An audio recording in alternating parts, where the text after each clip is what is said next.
आत्मवंदन masters. आज हम स्वाध्याय करेंगे परमहंस योगानंद जी की योगी कथा अमृत का प्रकरण 44। महात्मा गांधी के साथ वर्धा में आपका स्वागत है। महात्मा गांधी के सचिव श्री महादेव देसाई ने इन शब्दों के साथ खद्दर की मालाएं भेंट करते हुए मिस ब्लेच, श्री राइट और मेरा स्वागत किया। अगस्त महीने की एक सुबह हम लोग वर्धा स्टेशन पर पहुंचे ही थे कि ट्रेन की धूल और गर्मी से मुक्ति पाने के की हमें खुशी हो रही थी। अपना सारा सामान एक बैलगाड़ी के हवाले कर हम लोग श्री देसाई और उनके साथ बाबा साहेब देशमुख एवं डॉक्टर पिंगले के साथ एक खुली कार में बैठ गए। कीचड़ भरी कच्ची सड़क पर चलकर कार थोड़ी ही देर में भारत की राजनीतिक संत के आश्रम मगनवाड़ी में पहुंच गई। श्री देसाई हमें सीधे लेखन कक्ष में ले गए, जहां पालथी लगाकर बैठे थे महात्मा गांधी। एक हाथ में कलम, दूसरे में कागज और चेहरे पर विस्तृत, दूसरों को जीत लेने वाली हृदय से निकलती हुई मुस्कान।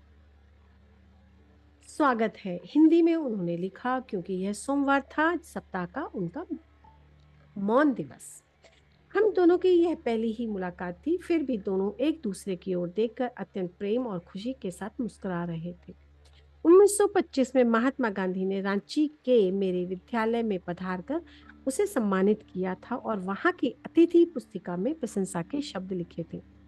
मात्र 100 पौंड वजन के इस क्षीणकाय संत के शरीर से शारीरिक, मानसिक तथा आध्यात्मिक स्वास्थ्य की आभा प्रकट हो रही थी। उनकी हल्की भूरी सी आंखों में बुद्धि, ईमानदारी और विवेक का तेज था। इस राजनीतिक ने हजारों कानूनी, सामाजिक और राजनीतिक लड़ाइयों में विजय पाई थी।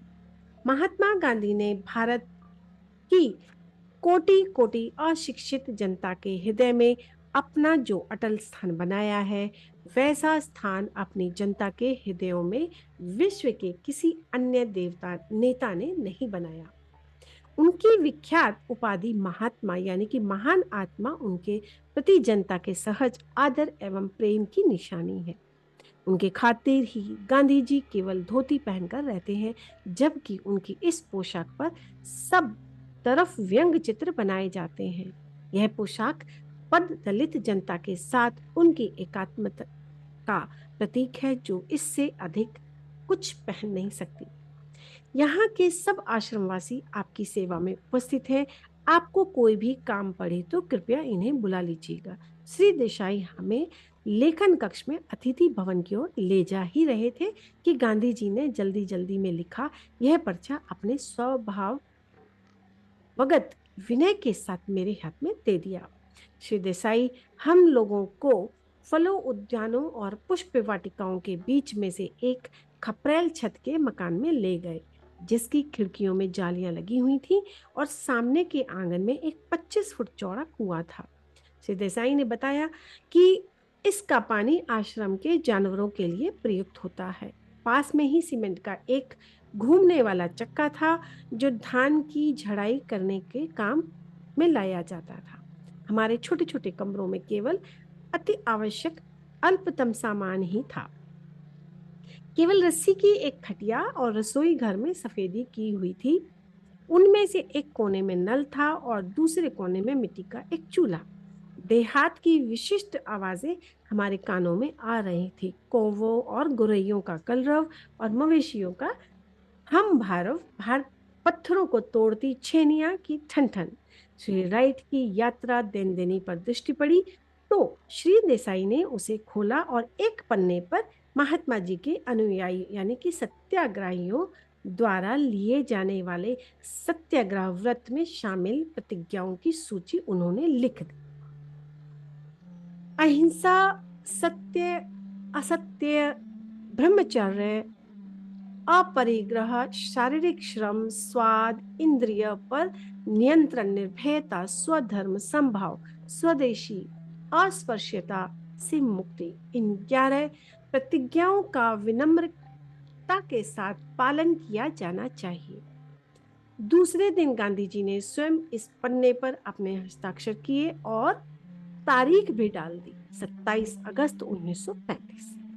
हमारे आगमन के 2 घंटे बाद हम लोगों को भोजन के लिए बुलाया गया। महात्मा जी ने पहले से ही बरामदे में अपनी थाली के सामने बैठे हुए थे और यह बरामदा उनके लेखन कक्ष के सामने ही आंगन के इस पार था।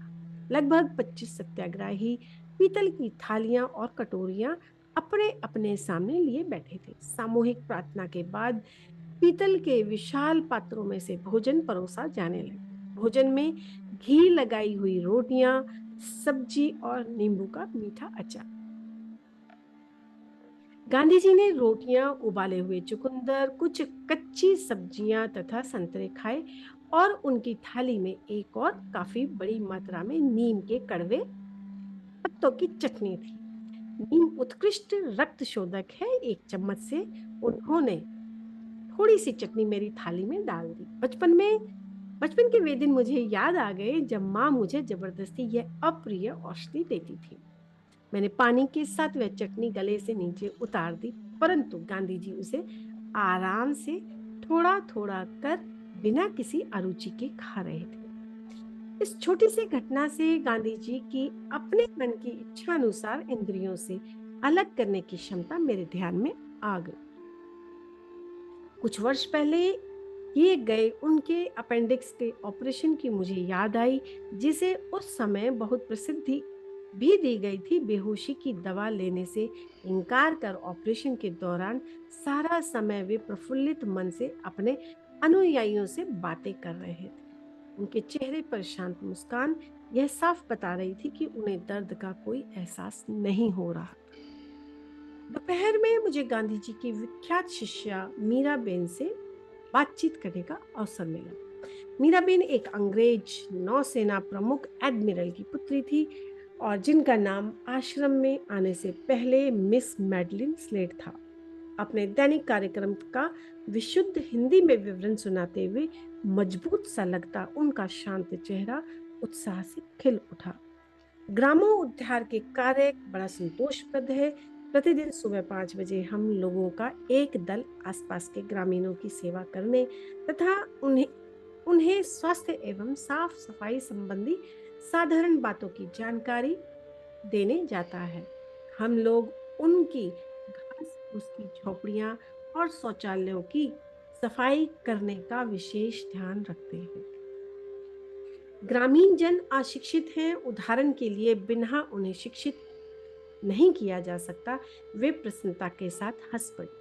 उच्च कुल की इस अंग्रेज महिला को मैं आदर भरी दृष्टि से देख रहा था, जो सच्ची ईसाई विनम्रता हृदय में धारण किए मल सफाई तक का काम कर रही थी, जिसे साधारणतः केवल अस्पृश्य लोग ही करते हैं। उन्होंने मुझे बताया, मैं 1925 में भारत आई और इस देश में आकर मुझे ऐसा लगता है कि मैं अपने घर वापस आ गई हूँ।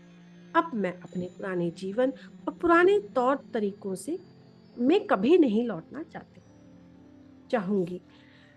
फिर थोड़ी देर हमने अमेरिका के बारे में चर्चा की। उन्होंने कहा कि भारत आने वाले अनेक अमेरिकी लोगों की आध्यात्मिक विषयों में गहरी रुचि देखकर मुझे सदा ही आनंद और आश्चर्य होता है।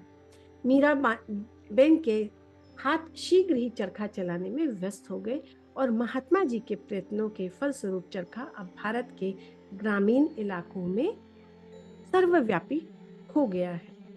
कुटीर उद्योगों के पुनरुज्जीवन को प्रोत्साहित करने के लिए गांधी जी के पास ठोस अर्थशास्त्रीय और सांस्कृतिक कारण है, तथापि वे सभी आधुनिक प्रगति से कट्टरता के साथ दूर रहने की सलाह भी नहीं देते।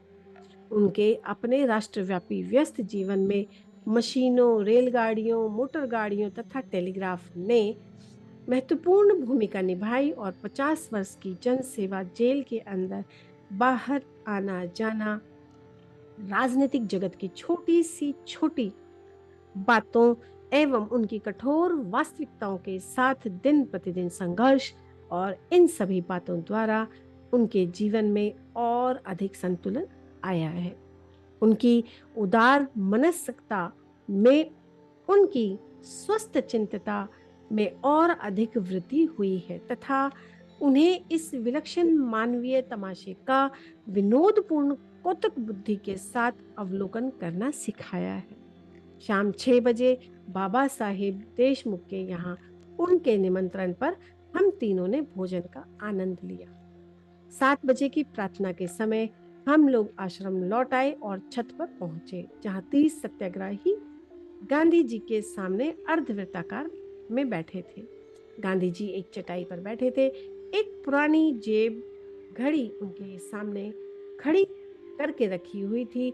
अस्त होते सूर्य की अंतिम किरणें ताड़ और बरगद के वृक्षों पर पड़ रही थी और रात के अंधेरे की और झिंगरों की गुनगुनाहट शुरू हो गई थी। वातावरण शांत गंभीर था। मैं मंत्रमुग्ध हो गया। श्री देसाई एक भजन गाने लगे और बाकी लोग उनका साथ देने लगे। इसके साथ गीता पाठ हुआ और गांधी जी ने समापन प्रार्थना करने के लिए मुझे संकेत किया। वहां भाव और अभिलाषा का कैसा दिव्य संयोग था। यह एक अविस्मरणीय स्मृति बनकर रह गई। वर्धा में छत पर तारों के नीचे ध्यान। समय की पाबंदी का पालन करते हुए ठीक 8 बजे गांधी जी ने अपना मौन भंग किया। उनके लिए अपने जीवन के वृहद कार्यों के कारण अपने समय को सूक्ष्मता से विभाजित कर विविध कार्यों में बांटना आवश्यक है। स्वागत स्वामी जी। इस बार महात्मा जी का अभिवादन कागज के माध्यम से नहीं था। हम छत पर उतरकर उनके लेखन कक्ष में पहुंचे ही थे कि लेखन कक्ष में कोई फर्नीचर नहीं था। वहां केवल बैठने की आसन नुमा छोटी छोटी चौकोर चटाइयां भी थी। जमीन पर बैठकर लिखने के काम आ सके इतनी ऊंचाई की एक डेस्क, कागज और कुछ साधारण कलमें और फाउंटेन पेन नहीं कि एक कोने में मामूली सी एक घड़ी टिक टिक किए जा रही थी। उस कमरे में शांति और भक्ति का वातावरण था। गांधी जी अपनी मोहक लगभग दंत विहीन मुस्कान बिखेर रहे थे। उन्होंने बताया, अपने पत्र व्यवहार हेतु समय निकालने के लिए मैंने कई वर्षों पूर्व सप्ताह में एक दिन मौन रखना शुरू किया, परंतु मौन के वे 24 घंटे अब एक महत्वपूर्ण आध्यात्मिक आवश्यकता बन गए हैं। नियतकालिक मौन रखने में कष्ट तो कुछ नहीं है, बल्कि एक वरदान है। मैं पूरे मन से उनसे सहमत हो गया। महात्मा जी ने मुझसे अमेरिका और यूरोप के विषय में प्रश्न किए। हमने भारत और विश्व की परिस्थितियों पर चर्चा की। कमरे में श्री देसाई के प्रवेश करते ही गांधी जी ने उनसे कहा, महादेव, कल रात टाउन हॉल में योग शास्त्र पर स्वामी जी के व्याख्यान की व्यवस्था करो। रात को जब मैं अपने कमरे में जाने के लिए उठा तो गांधी जी ने सिट्रनेला ऑयल की एक शीशी मेरे हाथ में दे दी। वर्धा के मच्छर अहिंसा के बारे में कुछ नहीं जानते स्वामी जी, हंसते हुए उन्होंने कहा। दूसरे दिन सुबह जल्दी ही दूध में गुड़ के साथ बनाए हुए दलिये का नाश्ता हम लोगों ने किया और 10:30 बजे गांधी जी और सत्याग्रहियों के साथ भोजन करने के लिए हमें बुलाया गया। आज भोजन में हाथ से कुटे हुए चावल का भात, सब्जी और इलायची के दाने थे। मैं दोपहर को आश्रम में टहलने निकला। घूमते घूमते चराई के एक मैदान में जहाँ पहुंचा, जहाँ कुछ गायें शांतिपूर्वक चर रही थीं। गौरक्षण का गांधी के हृदय में अत्यंत विशेष स्थान था। उन्होंने कहा है, मेरे लिए गाय का अर्थ है संपूर्ण मानवता जगत। मनुष्य का मानव जाति की सीमाओं से बाहर निकलकर पशु जगत के प्रति सहानुभूति प्रकट करना, गाय के माध्यम से मनुष्य सारे जीव जगत के साथ अपनी एकात्मता स्थापित कर सकता है। प्राचीन ऋषियों ने गाय को ही पवित्र क्यों माना, यह मेरी समझ में आसानी से आता है। भारत में गाय ही सर्वोत्तम उदाहरण थी, क्योंकि गाय उनके प्रकारों से मनुष्य की समृद्धि की जननी है। न केवल वह दूध देती है, बल्कि कृषि कर्म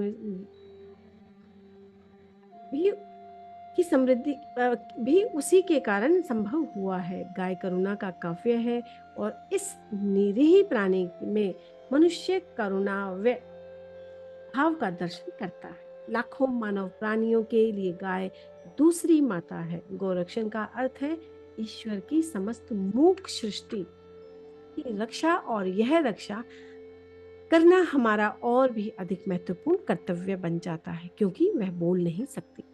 धर्मपरायण हिंदू के लिए कुछ दैनिक धार्मिक कृत्य बताए गए हैं। उनमें से एक है भूत यज्ञ, अर्थात प्राणी जगत को अन्न अर्पण करना। यह कर्म इस बात का प्रतीक है कि मनुष्य को सृष्टि के उन कम विकसित जीवों के प्रति अपने कर्तव्यों का बोध है, जो प्रवृत्ति के द्वारा शरीर के साथ एक रूप हो गए हैं।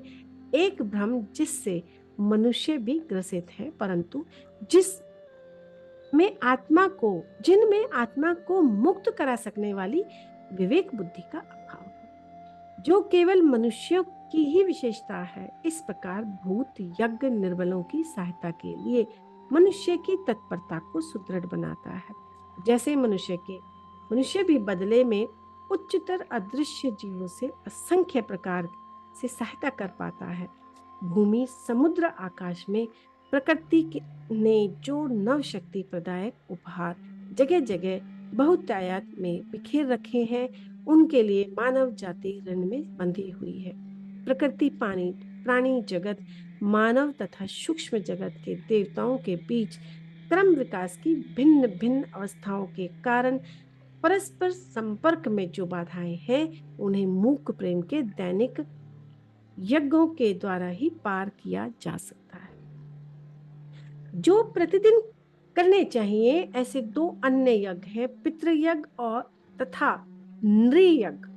पितृयज्ञ में पितरों के लिए तर्पण किया जाता है। यह गत पीढ़ियों के ऋण को स्वीकृति का प्रतीक है, जिनकी ज्ञान संपदा आज मानव जाति को राह दिखा रही है। नृयज्ञ यज्ञ का अर्थ है अभ्यागतों को या गरीबों को भोजन अर्पण करना। यह मनुष्य के समकालीन दायित्वों का, अर्थात उसके साथ संसार में जी रहे मनुष्य के प्रति कर्तव्यों का प्रतीक है। दोपहर में गांधी जी द्वारा छोटी छोटी बच्चियों के लिए चलाए जा रहे आश्रम को भेंट देकर मैंने अपना नृयज्ञ पूरा किया। कार से 10 मिनट के रास्ते पर श्री राइट ने मेरे साथ आए थे और रंग बिरंगी साड़ियां पहने वे बालिकाएं ऐसी लग रही थी मानो लंबे लंबे डंठलों पर छोटे छोटे फूल लगे हों। बाहर खुले मैदान में ही मैंने हिंदी में छोटा सा भाषण दिया और भाषण खत्म होते ही बादलों ने अचानक पानी बरसाना शुरू कर दिया। हंसते हुए श्री राइट और मैं कार में घुस गए और घनी बारिश में मगनवाड़ी की ओर तेजी से बढ़ चले। उष्ण प्रदेश में वर्षा भी कितनी घनी और तीव्रता के साथ होती है। अतिथि भवन में पुनः प्रवेश करते हुए मैं यहाँ हर तरफ दिखाई देने वाली नितांत सादगी और त्याग की निशानियों को देखकर फिर एक बार प्रभावित हो उठा। गांधी जी ने अपने वैवाहिक जीवन के काफी प्रारंभ में ही अपरिग्रह व्रत ले लिया था। वार्षिक 60,000 रुपए से अधिक आय देने वाली वकालत छोड़कर उन्होंने अपनी सारी संपत्ति गरीबों में बांट दी। श्री युक्तेश्वर जी संसार त्याग की सामान्यतः देखने में आने वाले अल्प धारणाओं पर कभी कभी व्यंग किया करते थे। कहते थे, भिखारी संपत्ति का त्याग नहीं कर सकता। यदि कोई मनुष्य विलाप करता है कि मेरा धंधा डूब गया है, पत्नी मुझे छोड़कर चली गई है, अब मैं संसार त्याग कर आश्रम में चला जाता हूँ, तो किस संसार त्याग की वह बात कर रहा है? उसने किसी संपत्ति और प्रेम का त्याग नहीं किया, संपत्ति और प्रेम ने उसका त्याग कर दिया है। दूसरी ओर गांधी जैसे संतों ने केवल भौतिक संपत्तियों का ही प्रत्यक्ष त्याग नहीं किया, बल्कि उससे भी कठिन निजी लक्ष्य प्राप्ति और स्वार्थी उद्देश्यों का भी त्याग कर दिया। अपने अस्तित्व के गहनतम हिस्सों को भी सारी मानव जाति को एक ही धारा मानकर उसमें विलीन कर दिया। महात्मा जी की असाधारण धर्म पत्नी कस्तूरबा ने कोई आपत्ति प्रकट नहीं की और उन्होंने उनके लिए या उनके बच्चों के लिए कुछ बचाकर नहीं रखा। गांधी जी का विवाह किशोर अवस्था में ही हो गया था। 4 पुत्रों को जन्म देने के बाद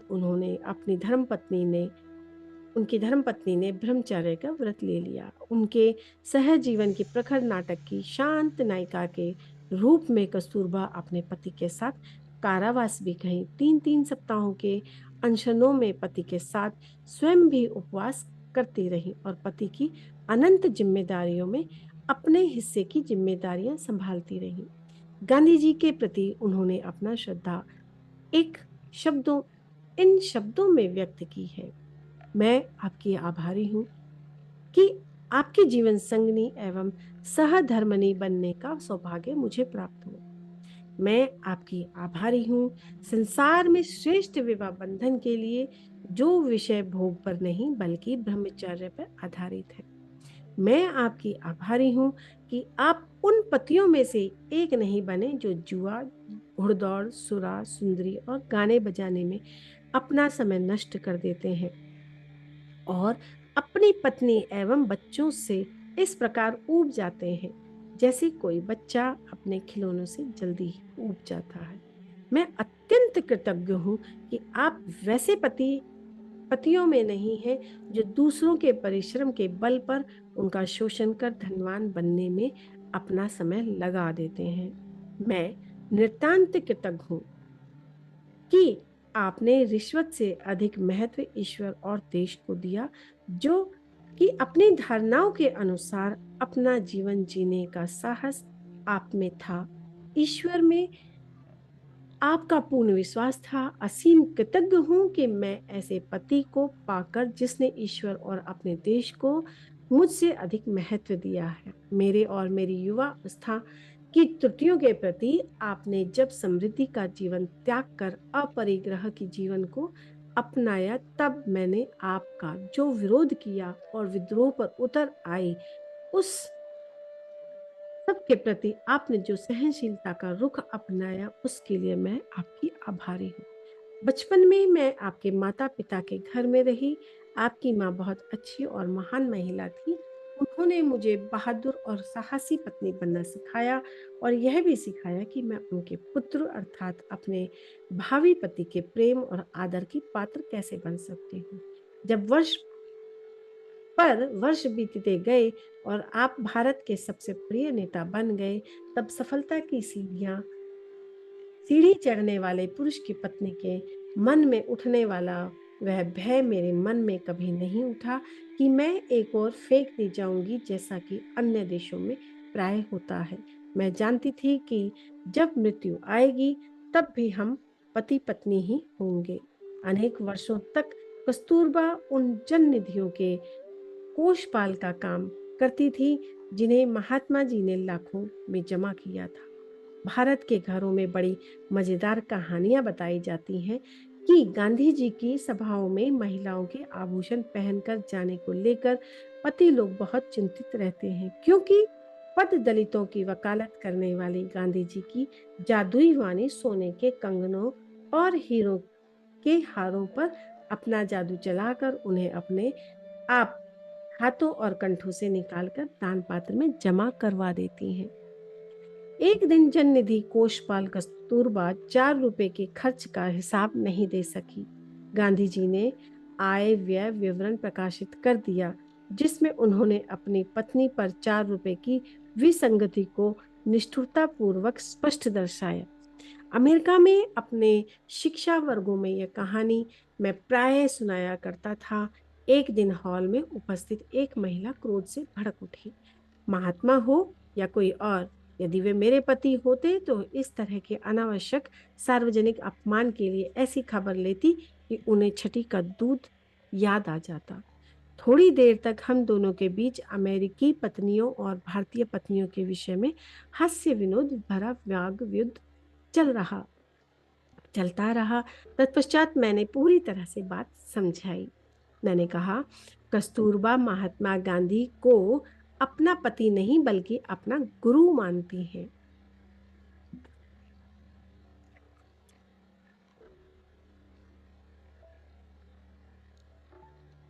जिसे छोटी सी भूल के लिए भी कड़ी फटकार लगाने का अधिकार होता है। कस्तूरबा को इस तरह सार्वजनिक फटकार लगाने के कुछ समय बाद गांधी जी को एक राजनीतिक आरोप में कारावास की सजा हो गई। जब वे शांत भाव से अपनी पत्नी से विदा ले रहे थे, तब वे उनके पैरों में गिर पड़ी और विनम्रता के साथ हाथ जोड़कर बोली, गुरुदेव, यदि मैंने आपका मन दुखाया है तो मुझे क्षमा कीजिए। उस दिन दोपहर को 3 बजे मैं पूर्व निर्धारित कार्यक्रम के अनुसार उस संत के लेखन कक्ष में उनसे मिलने जा पहुंचा, जिसने अपनी पत्नी को भी अपनी एक निष्ठ शिष्या बना दिया था। दुर्लभ चमत्कार! गांधी जी ने सिर उठाकर अपनी अविस्मरणीय मुस्कान के साथ मेरी ओर देखा। चटाई पर उनके पास बैठते हुए मैंने पूछा, महात्मा जी, क्या आप अहिंसा की अपनी व्याख्या बताने की कृपा करेंगे? विचार या कर्म से किसी जीव को किसी प्रकार की हानि ना पहुंचाना, सुंदर आदर्श। परंतु संसार तो सदा ही पूछेगा कि किसी बच्चे को या स्वयं अपने को बचाने के लिए क्या सांप को नहीं मारना चाहिए? सांप को मारने के लिए मुझे अपनी दो प्रतिज्ञाएं भंग करनी पड़ेंगी, निर्भयता और अहिंसा। इसकी अपेक्षा तो मैं भीतर ही भीतर प्रेम के स्पंदनों से सांप को शांत करना चाहूंगा। परिस्थितियों के साथ मेल बिठाने के लिए मैं अपने आदर्शों को नहीं छोड़ सकता। और इसके बाद अपनी मोहक स्पष्टवादिता के साथ उन्होंने आगे कहा, यह तो मुझे मानना ही पड़ेगा कि इस समय यदि कोई सांप मेरे सामने होता तो मैं यह बातचीत भी इतने शांत मन से नहीं कर पाता। उनकी डेस्क पर आहार के संबंध में पाश्चात्य लेखकों द्वारा लिखित कई आधुनिक पुस्तकें देखकर मैंने कुछ विचार प्रकट किए। उन्होंने हंसते हुए कहा, हाँ, अन्य सब क्षेत्रों की तरह ही सत्याग्रह में भी आहार का बड़ा महत्व है। मैं सत्याग्रहियों के लिए पूर्ण ब्रह्मचर्य पर जोर देता हूँ, अतः वे सदा ही ब्रह्मचर्य पालन के लिए अनुकूल आहार ढूंढने की चेष्टा करता रहता हूँ। काम वासना पर विजय प्राप्त करने के लिए पहले रसना पर विजय प्राप्त करना आवश्यक है। उपवास करते जाना या अर्ध निराहार रहना या असंतुलित आहार लेना इसका उदर उत्तर नहीं है।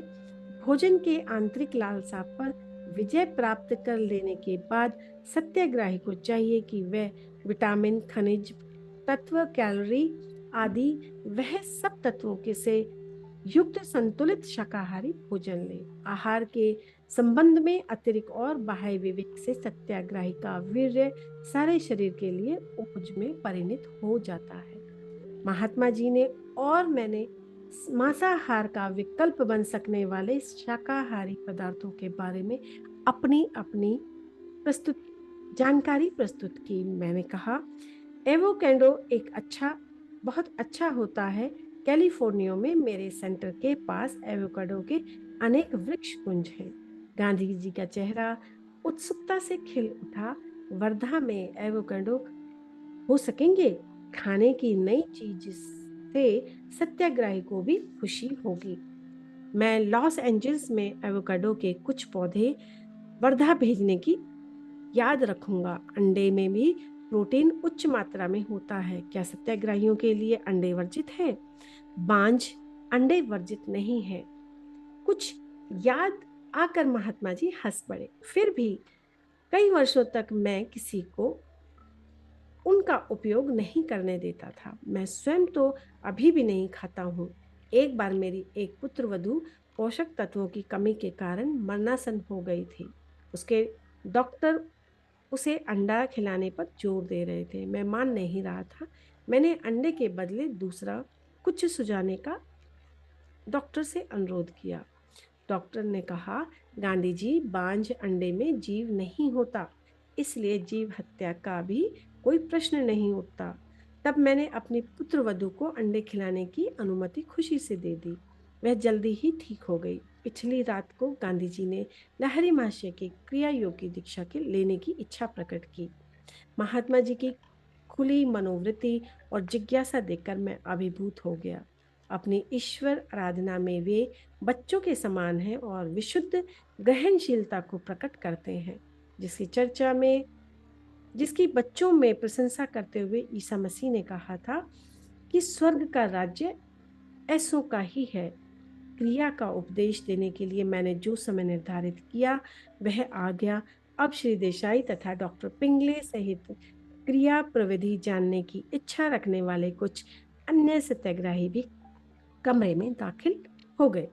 मैंने पहले उन सबको योगदा के शारीरिक व्यायाम सिखाए और इसमें मानसिक रूप से शरीर को 20 भागों में विभाजित देखा गया है और अपनी इच्छा शक्ति से एक एक करके इसमें प्रत्येक भाग में शक्ति संचार कराया जाता है।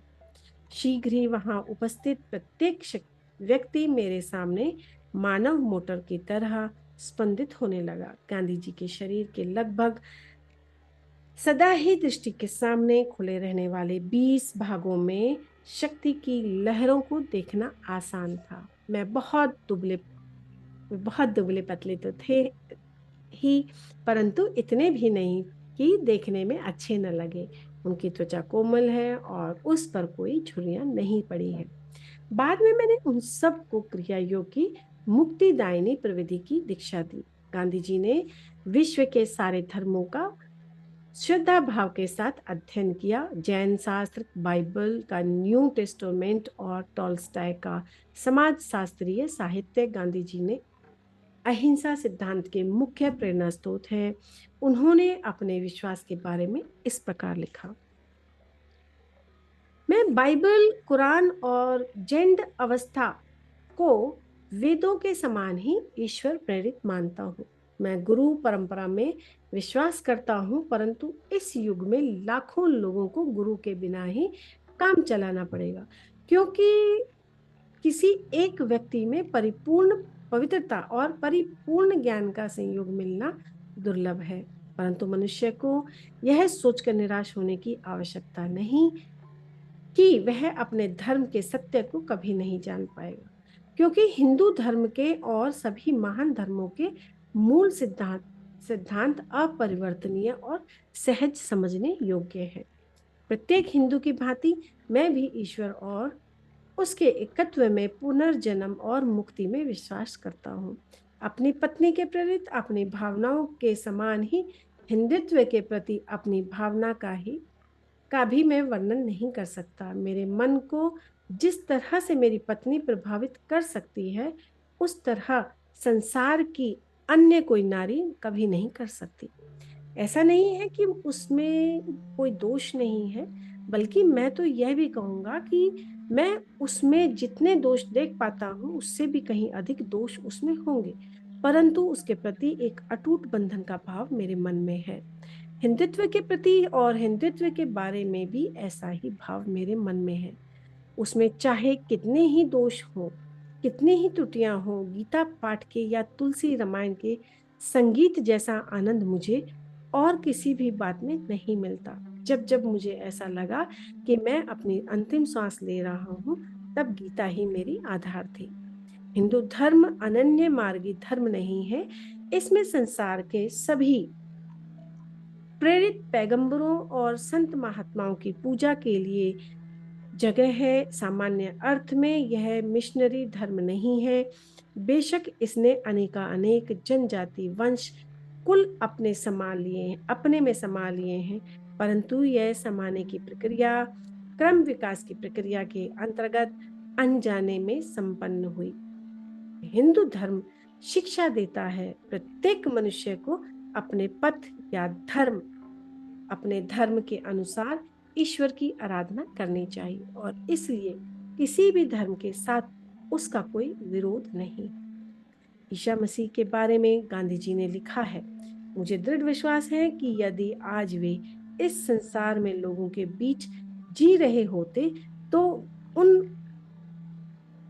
अनेक लोगों के जीवन को अपने आशीर्वाद से धन्य करते, जिन्होंने शायद उनका नाम भी कभी ना सुना हो। जैसा कि लिखा ही गया है कि वह प्रत्येक मनुष्य नहीं जो मुझे प्रभु कहता है, परंतु वह जो मेरे परम पिता की इच्छा का पालन करता है। स्वयं अपने जीवन के दृष्टांत से ईसा ने मानव जाति को वह उच्च उद्देश्य और एकमात्र लक्ष्य दिखाया है, जिसे प्राप्त करने का हम सबको प्रयास करना चाहिए। मेरा यह विश्वास है कि वे केवल ईसाइयों को ही नहीं बल्कि पूरे संसार के सब देशों के और सब जातियों के हैं। वर्धा में हमारे अंतिम दिन की शाम को श्री देसाई द्वारा टाउन हॉल में आयोजित सभा में मैंने व्याख्यान दिया। योग पर व्याख्यान सुनने के लिए आए लगभग 400 लोगों से हॉल खचाखच भर गया। यहाँ तक कि लोगों को खिड़कियों में भी बैठना पड़ा। मैं पहले हिंदी में बोला, फिर अंग्रेजी में। हम लोग व्याख्यान समाप्त कर आश्रम में लौट आए और अपने कमरों की तरफ जा रहे थे तो देखा कि गांधी जी शांति में और अपने पत्र व्यवहार में मग्न बैठे हैं। सुबह 5 बजे जब मैं उठा तो अभी रात का अंधेरा छाया हुआ था। ग्रामीण जीवन में धीरे धीरे जागृति आ रही थी और सबसे पहले आश्रम के प्रवेश द्वार के सामने से एक बैलगाड़ी आई और फिर एक किसान सिर पर भारी बोझ संभालते हुए गुजरा। सुबह के नाश्ते के बाद गांधी जी से विदा लेने और उन्हें प्रणाम करने के लिए हम तीनों उनके पास गए। महात्मा जी अपनी प्रातःकालीन प्रार्थना के लिए सुबह 4 बजे ही उठ जाते हैं। महात्मा जी अब हम चलते हैं। मैंने उनके चरणों का स्पर्श किया। आपके हाथ में भारत सुरक्षित है। वर्धा में वह सुखद समय बिताए बरसों बीत गए हैं। जल थल आकाश में युद्ध रत, विश्व में अंधकार छा गया है। महान नेताओं में अकेले गांधी जी ने ही सशस्त्र शक्ति के स्थान पर व्यवहारिक अहिंसा का विकल्प प्रस्तुत किया है। शिकायतों को और अन्यायों को दूर करने के लिए महात्मा जी ने अहिंसा के उपायों का अवलंबन किया और बार बार उन उपायों ने अपनी प्रभावकारिता सिद्ध की है। गांधी जी अपने सिद्धांत को इन शब्द में प्रकट करते हैं। मैंने देखा है कि विध्वंस और विनाश के बीच में जो जीवन चलता रहता है, इसलिए विनाश से भी बड़ा कोई नियम अवश्य है। केवल उसी नियम के अंतर्गत किसी सुव्यवस्थित समाज का अस्तित्व संभव हो सकता है, मेरे और जीवन जीने योग्य बन सकता है। यदि वही जीवन का नियम है तो हमें दैनिक जीवन में उसका पालन करना चाहिए। जहाँ भी युद्ध हो, जहाँ भी किसी विरोधी से हमारा सामना हो, हमें प्रेम से ही विजय प्राप्त करनी चाहिए।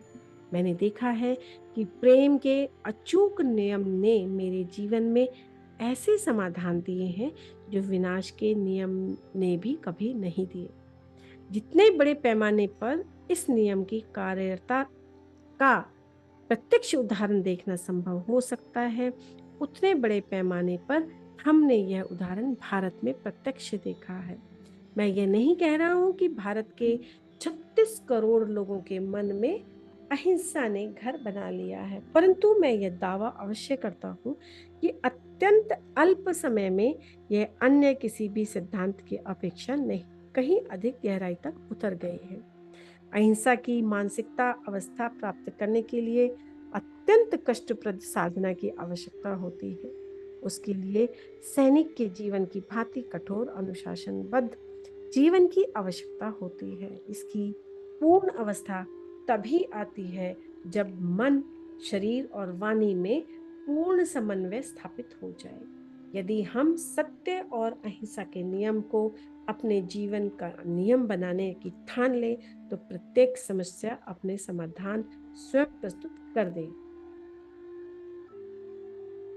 विश्व का राजनीतिक घटनाक्रम इस सत्य की ओर कटु संकेत कर रहा है कि आध्यात्मिक दृष्टि के बिना मनुष्य का विनाश सुनिश्चित। यदि धर्म ने नहीं तो विज्ञान ने मानव जाति के मन में असुरक्षा और सब भौतिक पदार्थों के निस्सारता की अस्फुट सी भावना जगा दी है। अब सचमुच मनुष्य अपने स्रोत और उद्गम अपने भीतर स्थित परमात्मा के पास ना जाए तो और कहाँ जाए। इतिहास पर दृष्टि डालें तो यह कहना पूर्ण तर्क संगत होगा कि पाशवी शक्ति के प्रयोग से मनुष्य की समस्याएं हल नहीं हुई हैं। प्रथम विश्व युद्ध के भीषण बुरे कर्मों के कर्मफल ने ही द्वितीय विश्व युद्ध का रूप लिया। वर्तमान रक्त पिपासु कर्मों के हिम पर्वत को परस्पर बंधुत्व भाव की उष्णता से ही पिघला सकती है। अन्यथा बुरे कर्मों का यह हिम पर्वत तृतीय विश्व युद्ध को जन्म दे सकता है। 20वीं सदी के अमंगल त्रयी विवादों के निपटारों के लिए मनुष्य मानवीय विवेक के स्थान पर जंगल न्याय का अवलंबन करने जाएंगे तो पृथ्वी पुनः जंगल ही बन जाएगी। जीवन में भाईचारा स्थापित ना हो सका तो भयानक मृत्यु की गोद में भाईचारा होगा।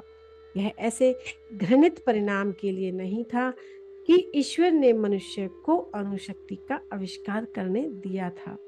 युद्ध और अपराध से कोई लाभ नहीं होता। अरबों डॉलर विस्फोटकों का धुआं बनकर शून्य में मिल जाए, इतने पैसे से तो अधिक नए विश्व का निर्माण हो सकता था। ऐसे विश्व का निर्माण जो रोग व्यथा से लगभग मुक्त और दरिद्रता से पूर्णत मुक्त होगा। भय, अराजकता, अकाल, महामारी आदि के प्रलय नृत्यों का रंगमंच न रहकर पृथ्वी शांति, समृद्धि, वृद्धिगत होते ज्ञान की विस्तीर्ण भूमि बनती। गांधी जी की अहिंसा की पुकार मनुष्य की अंतर आत्मा को छूती है। राष्ट्रों को अब मृत्यु के साथ नहीं बल्कि जीवन के साथ, विध्वंस के साथ नहीं बल्कि निर्माण के साथ, घृणा के साथ नहीं बल्कि प्रेम की रचनाकारी चमत्कारों के साथ अपना संबंध जोड़ना चाहिए। महाभारत में कहा गया है कि चाहे किसी भी प्रकार की हानि क्यों ना हो गई हो या की गई हो तो मनुष्य को क्षमा कर देना चाहिए। कहा गया है कि मनुष्य की क्षमाशीलता के कारण ही मानव जाति का अस्तित्व निरंतर बना हुआ है। क्षमा पवित्रता है और क्षमा के कारण ही सृष्टि टिकी हुई है। क्षमा ही शक्तिमानों की शक्ति है और क्षमा ही त्याग है। क्षमा ही मन की शांति है और क्षमा ही और सौम्यता आत्म संयमी व्यक्तियों के गुण है। ये शाश्वत सत्य धर्म का प्रतिनिधित्व करते हैं। अहिंसा, क्षमा और प्रेम का स्वाभाविक परिणाम है। गांधी जी कहते हैं कि धर्म युद्ध में प्राण हानि आवश्यक ही हो जाए तो मनुष्य को ईसा मसीह की तरह स्वयं अपने रक्त बहाने के लिए तैयार होना चाहिए, दूसरों का नहीं।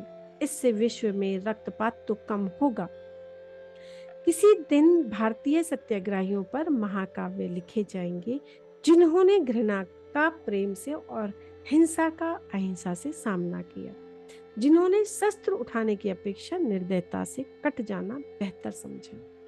कुछ ऐतिहासिक प्रसंगों पर तो परिणाम यह हुआ कि दमनकारी अपनी बंदूकें फेंककर भाग गए, क्योंकि दूसरों के जीवन को अपने जीवन से अधिक मूल्यवान वाले उन मनुष्यों को देखकर उनके मन लज्जा से भर गए और वे अंतर में हिल गए। गांधी जी कहते हैं कि रक्तपात के द्वारा अपने देश को स्वतंत्र कराने का प्रयास करने की अपेक्षा आवश्यक हुआ तो मैं सदियों और स्वतंत्रता की प्रतीक्षा करूंगा। बाइबल चेतावनी देती है, जो तलवार हाथ में लेंगे वे तलवार से ही कटकर मर जाएंगे। महात्मा गांधी ने लिखा है, मैं स्वयं को राष्ट्रवादी कहता हूँ, लेकिन मेरा राष्ट्रवाद उतना ही व्यापक है जितना यह विश्व, वह पृथ्वी के सारे राष्ट्रों को अपने घेरे में लेता है। मेरे राष्ट्रवाद में पूरे विश्व का कल्याण समाविष्ट है। मैं नहीं चाहता कि अन्य राष्ट्रों के भस्म अवशेषों पर मेरा भारत खड़ा हो। मैं नहीं चाहता कि भारत एक भी मनुष्य का शोषण करे। मैं चाहता हूं कि भारत शक्तिशाली बने ताकि अन्य राष्ट्रों में भी शक्ति का संचार कर सके। आज ऐसा करने वाला एक भी राष्ट्र यूरोप में नहीं है। वे दूसरों को शक्ति नहीं देते। अमेरिका के राष्ट्रपति विल्सन ने अपने 14 सुंदर सूत्र को तो प्रस्तुत कर दिए, पर बाद में कहा, शांति स्थापित करने का हमारा यह प्रयास विफल हो भी जाता है तो हमारे पास अपने शस्त्र तो हैं ही। मैं इस स्थिति को उलट देना चाहता हूँ और यह कहना चाहता हूँ, हमारे शस्त्र तो विफल हो ही चुके हैं, अब हमें किसी नए साधन की खोज में रहना चाहिए। हमें प्रेम और ईश्वर की शक्ति को, सत्य को आजमाना चाहिए। भौतिक जगत में यदि हम नई नई खोजें और आविष्कार कर सकते हैं, तो क्या आध्यात्मिक क्षेत्र में अपना दिवालियापन घोषित करना जरूरी है? क्या यह अपरिहार्य है कि मनुष्य पहले पशु ही बने और फिर मनुष्य, वह भी यदि कभी बन सका तो? अमेरिकी लोगों को तो गर्व के साथ विलियम पेन के उस अहिंसा प्रयोग को याद करना चाहिए कि पेंसिल्वेनिया में 17वीं शताब्दी में स्वतंत्र बस्ती बसाने में उन्होंने किया था। वहां ना कोई किले थे, ना सैनिक थे, ना कोई रक्षक थे, ना कोई अस्त्र शस्त्र थे। अमेरिका में नए बसने वाले लोगों के और रेड इंडियन लोगों के बीच जो बर्बर सीमा प्रांतीय युद्ध और नृशंस नरसंहार चलते रहते थे, उनमें केवल पेनसिल्वेनिया के क्वेकर ही ऐसे लोग थे जिन्होंने कभी किसी को छुआ तक नहीं। बाकी लोग या तो लड़ाइयों में मार डाले गए या नरसंहारों में, परंतु ये लोग पूर्णतः सुरक्षित थे। एक भी क्वेकर स्त्री पर भी कभी हमला नहीं हुआ, एक भी क्वेकर बच्चे की कभी हत्या नहीं हुई, एक भी क्वेकर आदमी को कभी कोई यातना नहीं दी गई।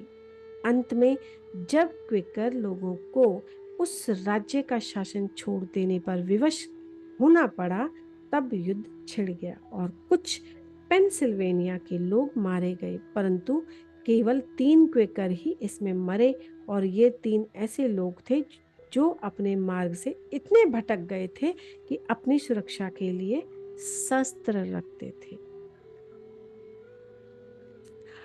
फ्रैंकलिन डी रूजवेल्ट ने कहा था कि प्रथम महायुद्ध में बल प्रयोग से शांति स्थापित नहीं हो सकी। जय पराजय दोनों ही समान रूप से नीरस सिद्ध हुए। विश्व को इससे सीख लेनी चाहिए थी।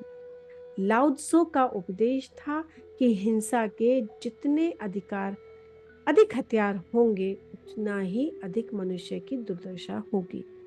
हिंसा की विजय का अंत शोक समारोह के साथ ही होता है।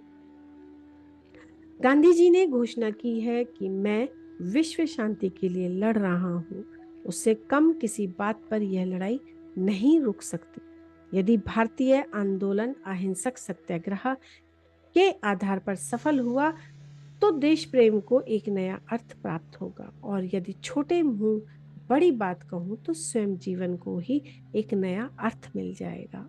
इससे पहले कि पाश्चात्य जगत गांधी जी के कार्यक्रम को एक अव्यवहारिक स्वप्न दृष्टा का कार्यक्रम मानकर उसकी अपेक्षा करे, उसे गैलीली के प्रभु की सत्याग्रह की व्याख्या पर विचार करना चाहिए। तुमने सुना है कि यह कहा जाता है कि आंख के बदले आंख और दांत के बदले दांत, पर मैं तुमसे कहता हूं, तुम दुष्टता का दुष्टता से प्रतिकार मत करो। क्यों? बल्कि कोई तुम्हारे दाहिने गाल पर तमाचा मारे तो तुम अपना दूसरा गाल भी उसके सामने कर दो। विधि योजना की सूक्ष्म अचूकता के अनुरूप ही गांधी युग की ऐसी शताब्दी में प्रसृत हो चला है जो दो विश्व युद्धों से ध्वस्त और बर्बाद हो चुकी हैं। गांधी जी के जीवन की प्रस्तर प्राचीर पर दिव्य लिखावट साफ झलक रही है, जो भाइयों के बीच फिर रक्तपात के विरुद्ध चेतावनी दे रही है। मास्टर्स, महात्मा गांधी की स्मृति में कुछ शब्द। वे सच्चे अर्थ में राष्ट्रपिता थे और एक पागल ने उनकी हत्या कर दी। कोटि कोटि नर नारी शोक में डूबे हैं क्योंकि दीपक बुझ गया है। इस देश में जो दीपक जगमगा रहा था वह कोई साधारण दीपक नहीं था। 1000 वर्षों तक उस दीपक का प्रकाश इस देश में दिखता रहेगा और सारा संसार उसे देखेगा। ये शब्द भारत के प्रधानमंत्री जवाहरलाल नेहरू ने 30 जनवरी 1948 को नई दिल्ली में महात्मा गांधी की हत्या हो जाने के थोड़ी ही देर बाद कहे थे। 5 ही महीने पहले भारत ने शांतिपूर्ण रीति से अपनी स्वतंत्रता प्राप्त कर ली थी और 78 वर्षीय गांधी जी का कार्य पूरा हो गया था। अपनी स्वतंत्रता प्राप्त होने का आभास हो गया था और उन्हें अपना अंत भी निकट होने का आभास था। उस दुखद घटना के दिन प्रातः ही उन्होंने अपनी पोती से कहा था कि आभा, सारे महत्वपूर्ण कागजों को मेरे पास ले आओ। मुझे आज ही उन सब का उत्तर देना पड़ेगा, कल शायद कभी ना आए। अपने लेखों में अनेक स्थानों पर गांधी जी ने अपनी अंतिम नियति के संकेत दे दिए थे। उपवास से क्षीण हुई काया ने 3 गोलियां उतार दी गई थी और धीरे धीरे भूमि पर बहते हुए महात्मा जी ने हाथ ऊपर की ओर उठाए और अपनी ओर से क्षमा प्रदान कर दी। अपने जीवन के सभी क्षेत्रों में वे भोले कलाकार तो थे ही, मृत्यु के क्षणों में वे महानतम कलाकार बन गए। उनके निस्वार्थ जीवन के सारे त्यागों ने ही प्रेम की वह अंतिम अभिव्यक्ति संभव बना दी। गांधी जी को अपनी श्रद्धांजलि अर्पित करते हुए एल्बर्ट आइंस्टाइन ने लिखा कि आने वाली पीढ़ियां शायद ही इस बात पर विश्वास कर पाएंगी कि उनके समान कोई पुरुष कभी इस धरती पर रक्त मांस के शरीर में चलता था। रोम में वेटिकन से अपने संदेश में पोप ने कहा, महात्मा गांधी जी की हत्या के कारण यहाँ भारी शोक छा गया है। हम गांधी को ईसाई मूल्यों का देवदूत मानते हैं। किसी विशिष्ट सत्कार्य को सम्मान संपन्न करने के लिए इस पृथ्वी पर अवतरित होने वाले सभी महापुरुषों के जीवन के साथ कोई न कोई सांकेतिक अर्थ जुड़ा रहता है। भारतीय एकता की खातिर नाट्यमय रीति से हुई गांधी जी की मृत्यु ने प्रत्येक महाद्वीप में आपसी फूट और कलहों से विदीर्ण हुए संसार को उनका संदेश और भी अधिक स्पष्ट कर सुनाया है। उन्होंने एक भविष्यवाणी के रूप में वह संदेश दिया है, मनुष्य के बीच अहिंसा का पदार्पण हो गया है और अब यह यहीं रहेंगी और विश्व शांति की अग्रदूत है। मास्टर्स, मैं अपनी वाणी को यहीं विराम देती हूँ। प्रकरण 44 यहीं पर समाप्त होता है। धन्यवाद, धन्यवाद, धन्यवाद।